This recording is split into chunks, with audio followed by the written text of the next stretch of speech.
Okay, let's begin. What's up? What's up? What's up? Um, okay, yeah, it has taken a while for me to get to this next video. Um, in the beginning, when I was doing these videos on YouTube, the goal was just to dedicate half an hour or 1 hour where I'm speaking truly from my heart. Like there's no agenda to it. There's no, I'm not even sure except for small things here and there and with help of my journal to figure Shay's out journal. what to talk about because I feel it helps me trust every word I say. So I am not filtering myself. I'm not saying that, oh, was I too much?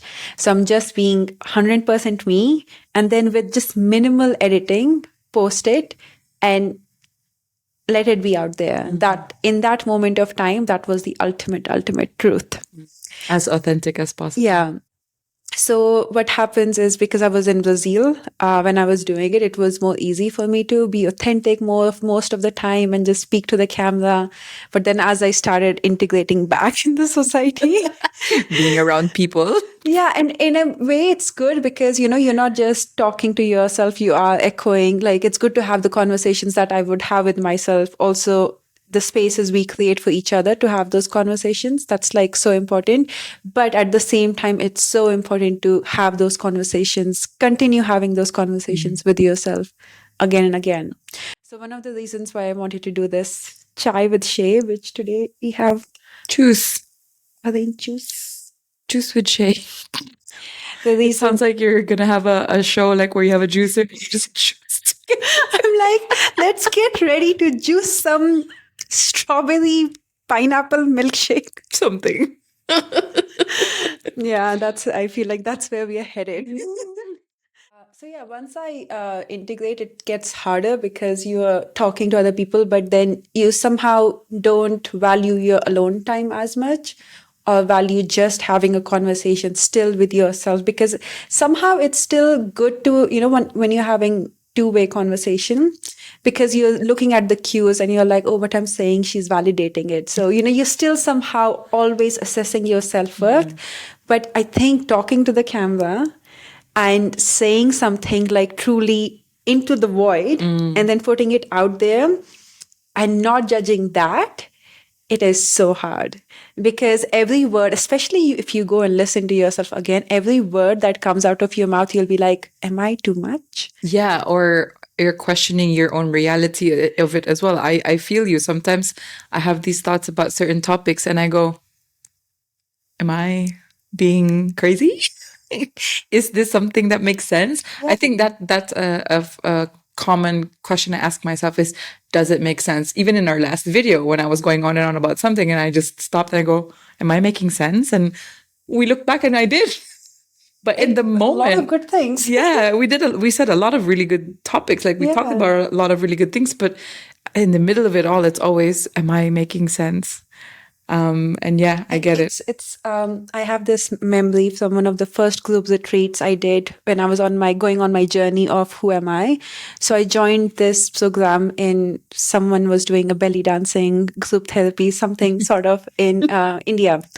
And I remember at one night we had this hafla where everyone just, women, we were all dressing each other up. That's where I got the idea of all of that too.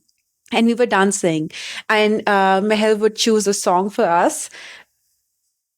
And we would just dance into in our most sensual way. That was the whole theme of that retreat. And I remember during that dance, I was like doing it and I was feeling it and I was in the zone, right? And as soon as I got out and looked at my video, I was like, this didn't look good. Even though, especially in the moment, I was so sure that I'm enjoying and I'm having fun. But the moment it became about how does it look for the eyes of others, I just started asking and filtering. It's, this didn't look good. I look fat or I look chubby. Weird angles. This dress could have been like this, like random things and nothing about, but how did it feel in the moment? And I feel, especially with dancing, that's why I think both of us, we have a special connection with dance, the way we approach it in our lives. And if we take the same idea to life, to how we talk to ourselves, how we talk to our work, our art, our business, something that we know we are trying our best as much as we can in that moment. And then we are like, no, we're not doing enough. We should already be like baby Mayan. We should already be crawling and I standing know. up. Oh, did you hear that?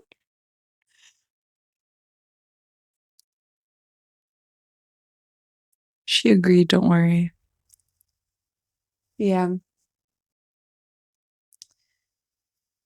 So, okay. So, since we got on that topic, I think you also mentioned something along the similar lines of imposter syndrome, um, not feeling enough, which honestly, when the first time you said that to me, my first thought was, I am amazed that even this girl has imposter syndrome. Yeah, just to give a little bit of context, um, every now and then, like anyone else, I have my moments of low and breakdowns. That's exactly what happened yesterday. And one of the biggest things I ever felt was, and it's been a minute that I've been feeling this for a while, is imposter syndrome.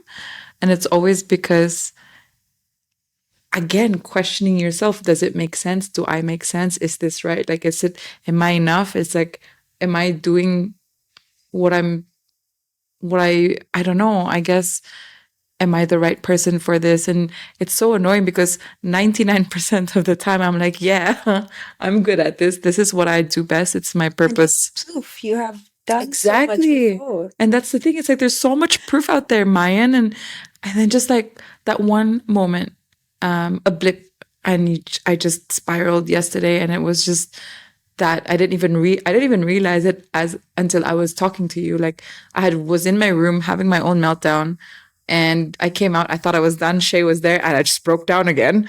And then I didn't realize the imposter syndrome until I was vocalizing it, and then I was just like, oh, there it is again. I had thought I had gone over this, but apparently not. So kind of weird.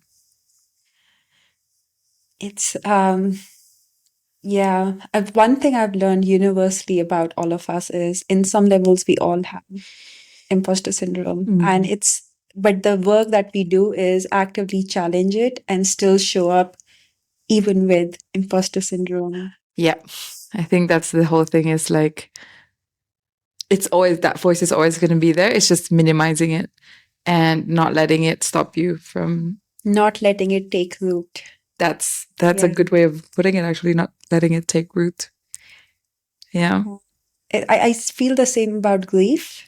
It's funny. I just because I'm in my mind there was heartbreak as well because that was something I wanted to talk about. But I feel the same about heartbreak, pain, and grief is something to allow yourself to experience freely, but not let it stop you from showing up for yourself. Exactly. Yeah. And I feel, yeah, it's all these emotions that we have to somehow make space for everything that we are feeling. Shame, judgment, not feeling enough. Some days we feel, I still feel it. Like sometimes I feel, No, go for it. She's awake. She's now in. But go ahead. some days I feel that I will still not succeed. Yeah. Yeah, I mean, it's like the voice is still there. It doesn't fully go away. I have worked so hard on not controlling, but listening to my body and understanding what it's saying, when it's feeling afraid, when do I need to take care of it, when do I need to push it. But I feel I still observe some patterns, sometimes really subconsciously, where I know I'm not taking action because I'm afraid of failure. So I'm delaying the action for as long as possible. Can you remember how many times you failed? I mean, I must have failed, but I have, every time has been a learning experience. Every time has been, oh, it worked, it didn't work, but I learned something and it always helps me in the next step. And I know that. But I don't know what it is about wanting everything to be perfect all the time. Perfectionism. Yeah, I know. But it's not just, we're not just talking about what the labels are, but where does it actually come from? Because it's something everyone has. I have talked to so many people, and no matter at what level they are, I am always amazed when I just listen to them talk sometimes poorly about themselves, but not poorly, but they don't see themselves the way sometimes other people see them. And anyway, it's just, I am always amazed. What is it in your heart right now that feels alive?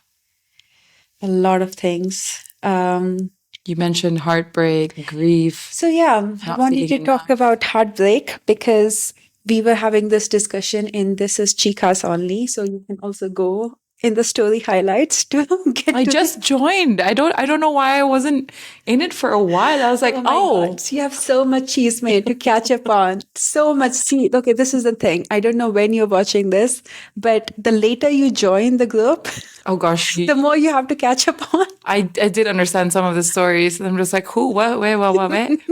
But I'm gonna catch up. I promise. I feel like at some point, I have to make a flow chart, like with time. You have to do highlights, like a bit of like highlights. No, I mean, but like it's all saved in the highlights. Oh, I didn't even know that. So you can. It's still a lot to watch.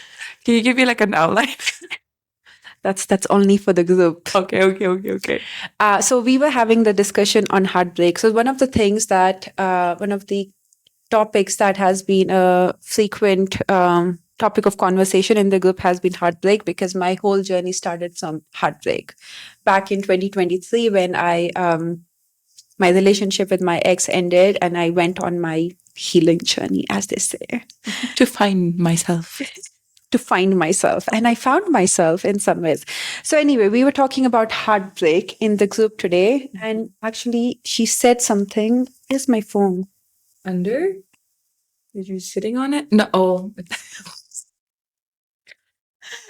The phone is using to record this podcast. Okay.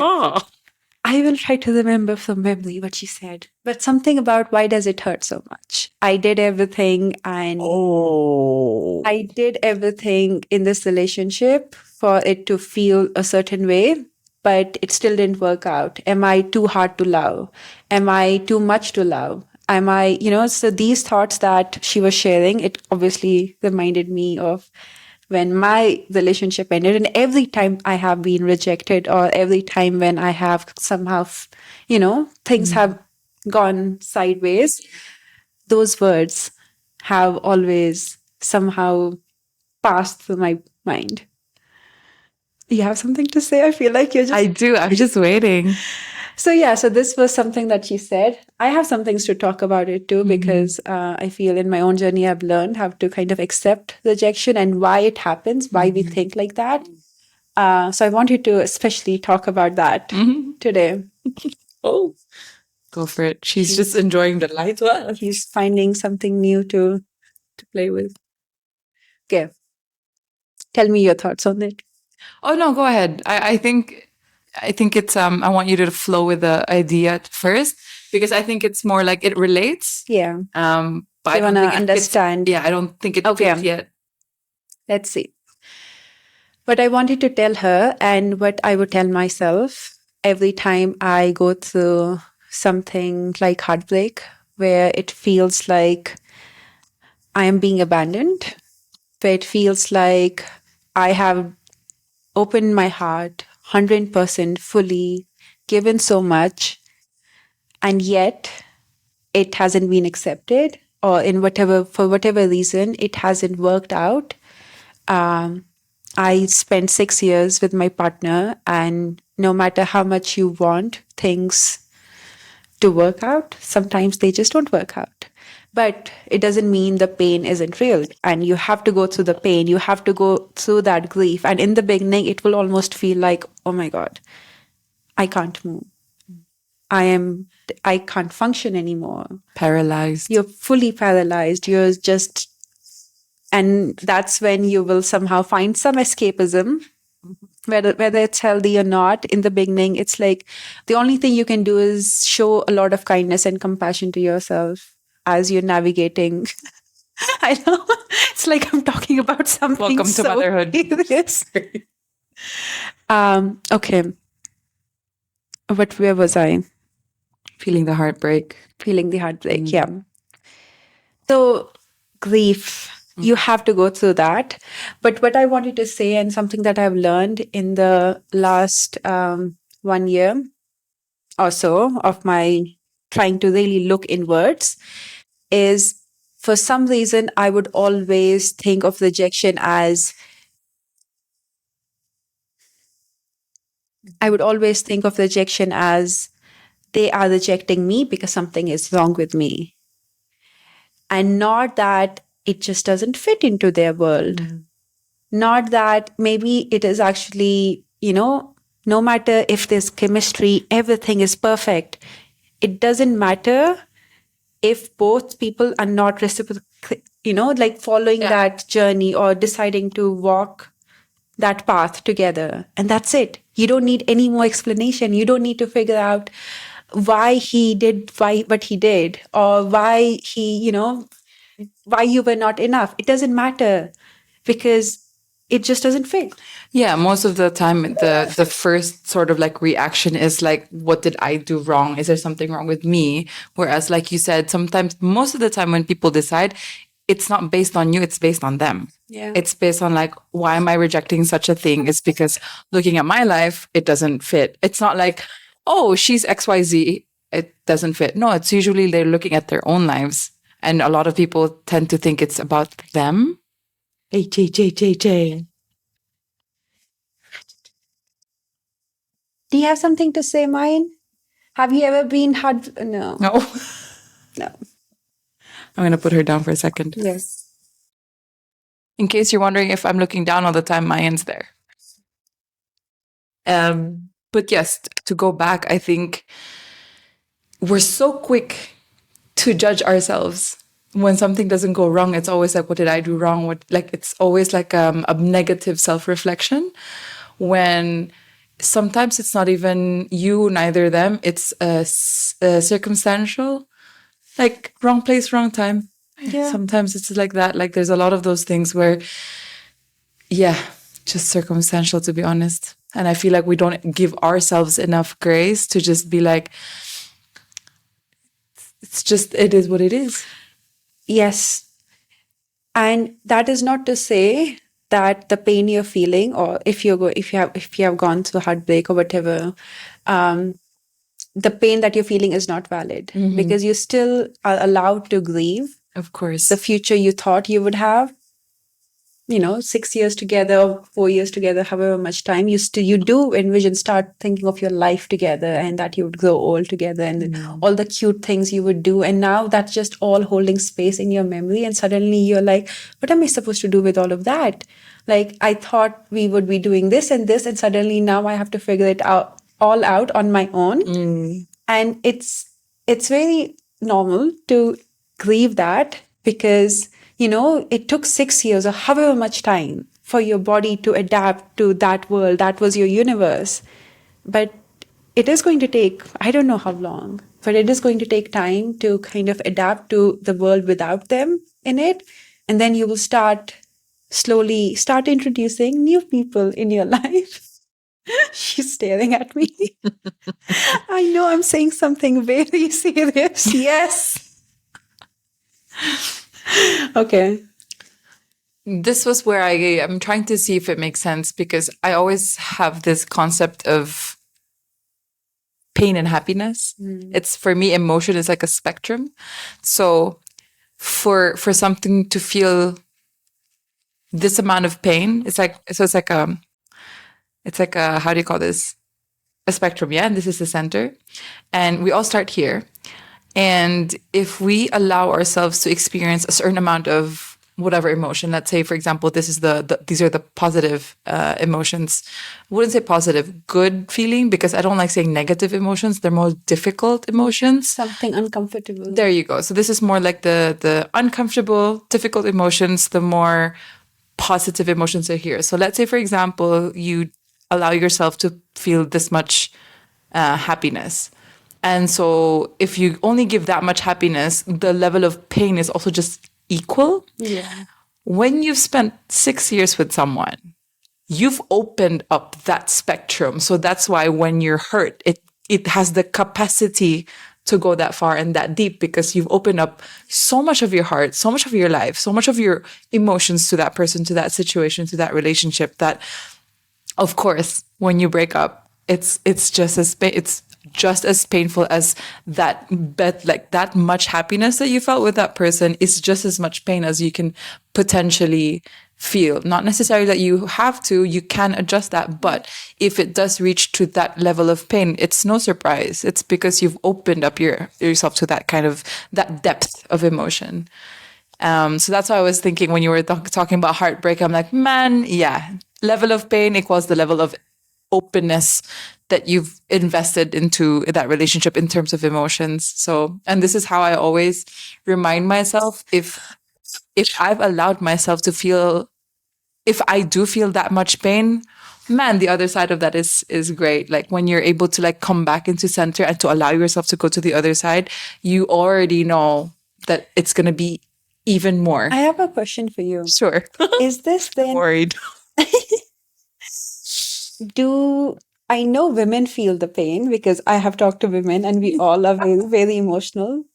And I know this thought has come to my mind, when I'm feeling that pain and I'm like, oh my God, I can't breathe. Like, this is so much to handle. Why am I feeling this much pain? Sometimes I would wonder, does the other person not feel that pain? I, on the other hand, have so many guy friends. And I don't know, I think I also work well with guys in a sense of they feel very comfortable to open up with me. And so, and I also grew up with a lot of like cousins, guy cousins, and well, I only had one brother. I was gonna say brothers. I'm like, no, actually, no. Um, yeah, they do. The I think the biggest difference between men and women is that because of society, they are not comfortable expressing it. Even if they do feel it, they don't feel like there is any safe space for them to open up about it. And so they bottle it up and they mask it because it's not masculine to be emotional. It's you're not a man if you cry and all these things. But they do. They really do. I've talked to a lot of guy friends like I would have random even like messages of just like late night. They're like, hey, can I talk to you? And it's because it's already been too much. And sometimes I would be even surprised because these are my guy friends where I thought they're, emotionally kind of like strong and like and capable. But then man, I even think I mean, it's not a competition, right? It's more like the depth of the pain that they feel is so deep. I think the people you're talking about, though, are those who have allowed themselves to feel those emotions. Yeah, that's I true. would, I think, I don't know if it is the majority. There is no statistic that we can trust. But Down. Yeah, I don't know if it's the majority. And I think I think even with women, there are always two different kinds of people. One who escape and never really look inwards, and then the others who look too inwards. And sometimes are like, let's just stop looking inwards now, just escape a bit. just enjoy life. Oh my God. I read today, there was this Instagram post which said, the most spiritual thing you can do is to have fun. And I was like, yes. Sometimes you have to put on a sexy dress for yourself and Yeah. no one else and just dance sexy for yourself. Exactly. No, like anything in life, balance is always key. Like it's okay to go to the far end of like, okay, let's mull over this situation, but then you can't stay long in that position as well, right? So you have to also learn to go to the other side and just be like, fuck it, let's have fun. But yes, I think with guys, it's the same thing.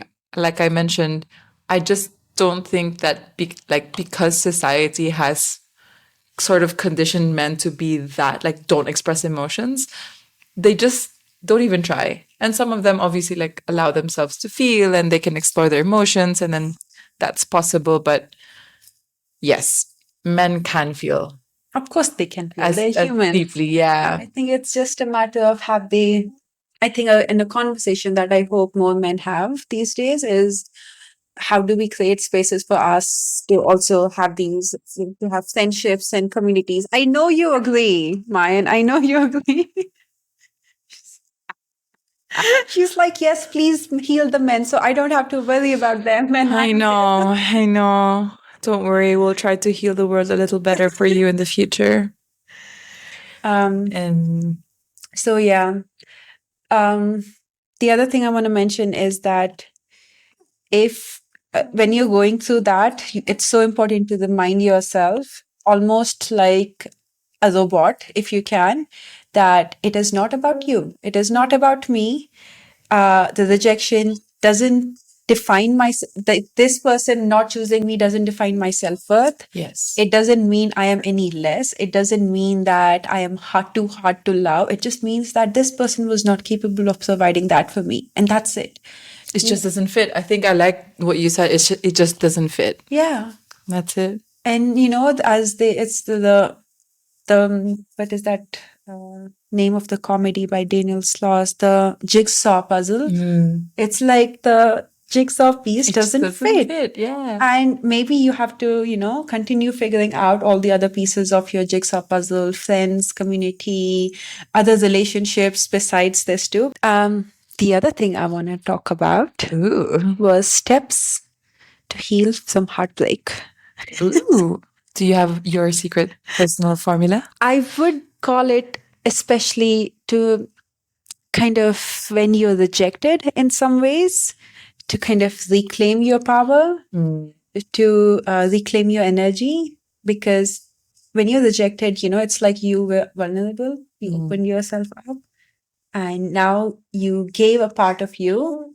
And in some ways, that heartbreak, again, depending on the capacity of happiness and pain, it feels emptiness. It feels like my energy has been given away, and you feel suddenly powerless. It's like your systems are down, that numbness, that numb feeling that you feel. So, what I have learned to kind of reclaim that energy, for me personally, what works is to do something nice for me to begin with, Yeah. like something very simple. You know, we all talk about self care and all of this, but we don't really talk about like what does it actually mean? Something tangible that would help you feel good about yourself. So for me, it's feeding myself, having some delicious meal, having chicken biryani some days, taking a very nice bath with my candles and incense, and then just, you know, kind of enjoying the nice warm water coming on me, putting on my most sexiest dress, putting on makeup if I have to, jewelry, and just like looking, maybe doing a photo shoot and just looking sexy and, you know. That I agree with. Cute. It changes so much of your day. And then sometimes dancing sexy for myself. Like sometimes this is what I imagine. I'm like, this is what this person has missed out on. And I'm like, let me give that to myself now. And I am going to post the video that I danced today, thinking like that. Oh, spicy. But those are your steps to kind of reclaim your energy and to remind yourself of who you are. And your joy comes from within you. The other person was there, and yes, they were participant in that memory that you shared, the universe that you had created together, but it was mostly coming from you. And you can do it again when you fill your own cup in whatever way, with self-love, community love, friendship. You build your relationships, you will fill your cup, and you will find another person to share those memories again. Exactly. Because it's all coming from you. Yeah. And it was not the best you had. No. There's so much more waiting for you. I think for myself, I don't know if any one of you guys can relate. I need a purge first. So I literally scream. Like, I would either cry so much because like I need to get that out of the way. Like I can't seem to like because I'm such an emotional person, I have so much in my chest, like so heavy. So I either scream, I cry, or whatever. I talk. I have to like. I am thankful for friends who allow me to like say the same thing over and over and over again until I'm over it. And then it becomes easier for me to actually do the next steps of like taking myself out for a nice dinner. I used to watch movies alone. I loved going to the cinema alone. And it felt so empowering, and just know that I can enjoy my own company. Eating out alone was always one of the things that I never really liked to do. But as soon as I started traveling, I had to. So, you know, that's one thing I've learned, that you don't have to travel the world to find yourself. Oh, yes, 1000%. If there's anything we can teach everyone else, you really don't need to. Like the things that You need we to get out of do, your house. Yes. that's it. Get out of your house. Like the things that I had to do was because I was forced to do it. But I could have done the same thing in my own city. In fact, I learned from my friend Charlene. She was the one person I always looked at her. I'm just like, how could you go to a restaurant and eat alone? And she was just like, I enjoy it. No one bothers me. This and that. This, I can order whatever I want. And I was just like, I never thought about it that way. But I still never had the courage to do it then when I started traveling. Yes.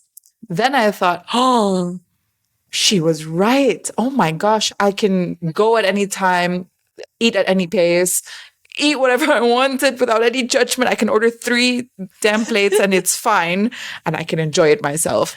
It took a while for like the thought of like other people judging me and looking at me. Let's be real, no one's looking at you. And why does it matter? And why does it matter if Even they do? if they judge you, honestly, you're an NPC in their life. What? NPC, non-playable character. She was also shocked by this term. Yeah, Is because that like a gamer's term? yeah, it's a game. Ah. Why do people not know it? I don't know. I mean, PC, I've never heard of it. Okay, you haven't seen the movie Free Guy. No. It's a good movie. We should watch it. You know what? Let's have a movie night. We should. If Now? we- Oh. after Cool. this.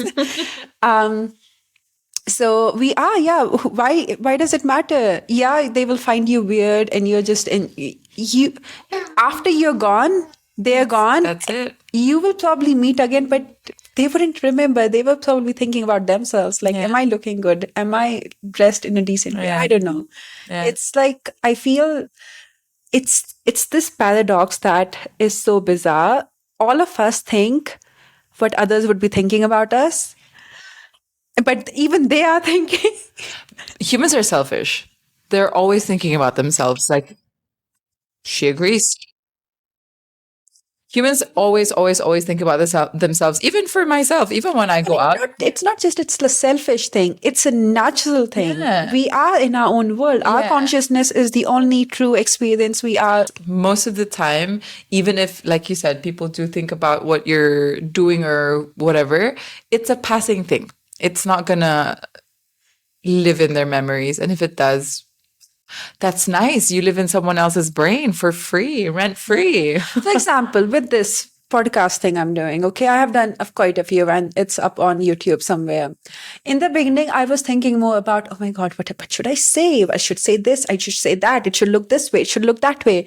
And then I realized after I posted a few, I am lucky if people watch it all the way till the end. I'm lucky if my words kind of get through to the people and somehow, I don't know, we can have some conversation about the things I'm talking about. Everything else is secondary. Yeah. It's like, oh, it's a nice add-on, but I think even when we're talking like this, I have to somehow think about, I should not care what other people who would watch my video see, because first of all, I don't even know if they will see it. For myself, the aesthetics, honestly, even for my Instagram posts, it's for myself. It's because I like it. It's not because of what people think. It's for me. That is, it's almost like I think of it, my Instagram as my journal. I like to design it the way I like to design it. Exactly. Sometimes I want to express myself this way. Sometimes I want to show what I was doing, dancing or writing. It is, in that point of time, it's a snapshot. And whatever you were thinking, your creativity coming out in the ways that just make sense to you. Exactly. It doesn't have to make sense to anyone else. And if it does, that's amazing, because then you can, that's why me and my chicas come and we can then talk about the same thing, because we resonate. Because you resonate with who I am. I don't have to be someone else. I am exactly who I am. And that's, I think, I don't know why we do not allow ourselves to just be who we are. Yeah. Be as authentic as possible. I mean, I try to live that. Most of the time, I really don't care what people think. It's really, like, obviously I have my days where I'm just like, But most of the time, I'm just like, I don't care. And honestly, that is the best way to live your life. I think the caring part should come very strategically when it makes sense to you in terms of any course. goals or desires you have. And if it involves a large group of people, like for example, with Medellin community, there's like, yes, those things come at certain point, but for your personal life, Yeah. you should definitely have a boundary where you're like, this is who I am. This is Yeah. my life is. And these are my values. This is what I live by.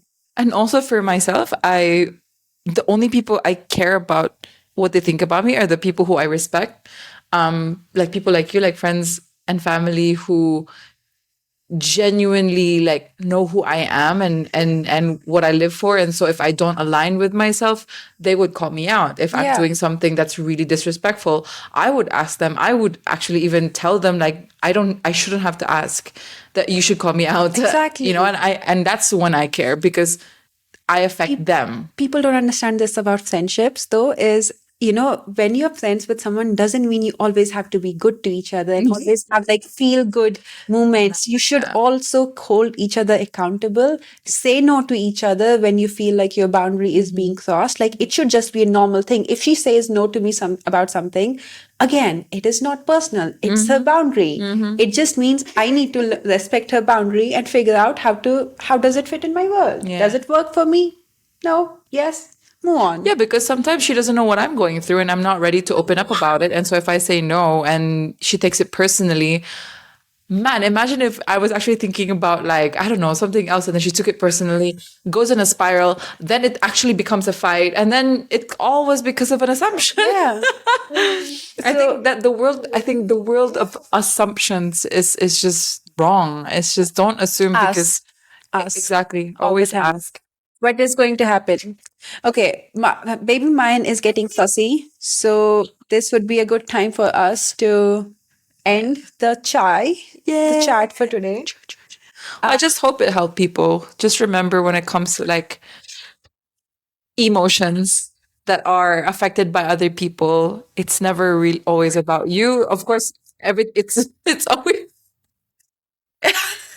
we all take accountability in what happens in our lives, but never take things too personally. And there was like a down. Did you see that? Like the bubble that happens. Don't spiral, especially when it comes to like assumptions in your head. Don't spiral, because that doesn't help you actually go through an emotion. Just take things easily, allow it to happen, Yeah. and just I think maybe next time this would be a good topic at some point to talk about. That is what you have to do at that point when you're going through something that you feel so numb, is you have to let the waves take you. You have to somehow surrender. that's So next time. All right. Ciao. You have so much to say. yeah.